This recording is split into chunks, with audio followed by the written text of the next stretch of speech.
नमस्कार, मैं नेहा मोदी। अब वक्त हो चला है वडोदरा टॉप 10 का। देश भर की तमाम 10 बड़ी खबरें मेरे साथ देखिए फटाफट अंदाज में। एविएशन सेक्टर के नए सुरक्षा नियमों के कारण देश की सबसे बड़ी एयरलाइन इंडिगो लगातार तीसरे दिन क्रू की कमी से जूझ रही। इसके चलते दिल्ली, मुंबई सहित 10 से अधिक एयरपोर्ट्स पर इंडिगो की 300 से ज्यादा फ्लाइट्स कैंसिल हो गई है, जिसका ऑपरेशन पर बुरा असर पड़ा है।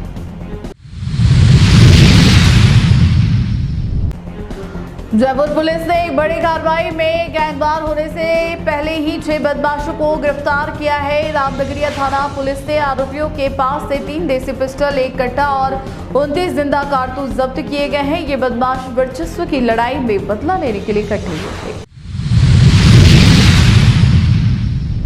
बर्फीली हवाओं से राजस्थान में सर्दी बढ़ गई है। शेखावाटी क्षेत्र में तापमान 6 डिग्री सेल्सियस तक गिर गया है।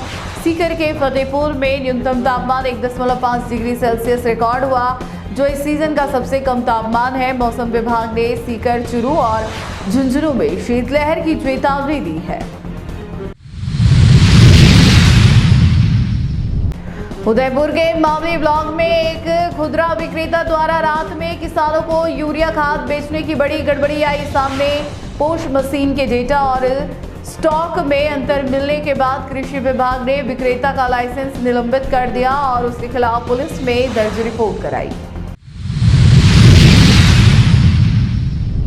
बॉलीवुड एक्ट्रेस कृति सेनन की बहन एक्ट्रेस और सिंगर नुपुर सेनन अगले महीने 8 और 9 जनवरी को अपने बॉयफ्रेंड स्टीवन बेन के साथ उदयपुर के होटल फेयरमाउंट में शादी कर सकती है। हालांकि शादी को लेकर अभी तक कोई आधिकारिक पुष्टि नहीं हुई है।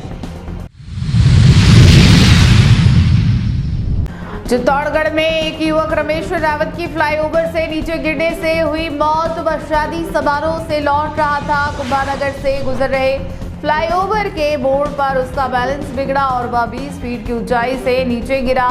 इलाज के दौरान उसने दम तोड़ दिया। अखिल भारतीय कांग्रेस कमेटी द्वारा 14 दिसंबर को दिल्ली में आयोजित होने वाली वोट चोर गद्दी छोड़ महारैली की तैयारियों को लेकर डूंगरपुर में बैठक हुई। इस दौरान मनरेगा श्रमिकों और किसानों के धरने को 10 दिसंबर से महापड़ाव में बदलने का भी निर्णय लिया गया।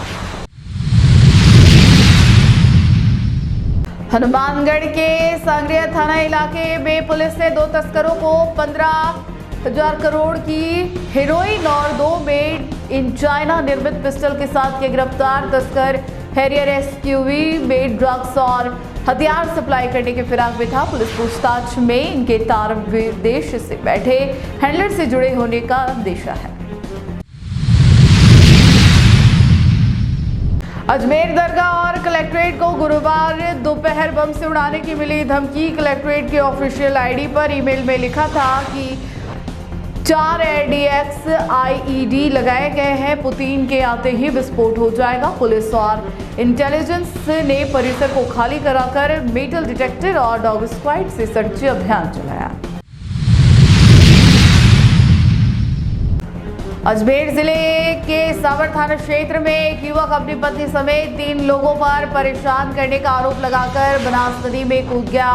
मौके पर मिली बाइक, डॉक्यूमेंट और सुसाइड नोट से उसकी पहचान रामलाल रायगढ़ निवासी भीलवाड़ा के रूप में हुई। पुलिस और रेस्क्यू टीम मौके पर मौजूद है। वडोदरा टॉप 10 में आज के लिए बस इतना ही। अब दीजिए इजाजत नेहा मोदी को, और ऐसी ही खबरें देखने के लिए बने रहिए टी न्यूज़ राजस्थान के साथ। नमस्कार।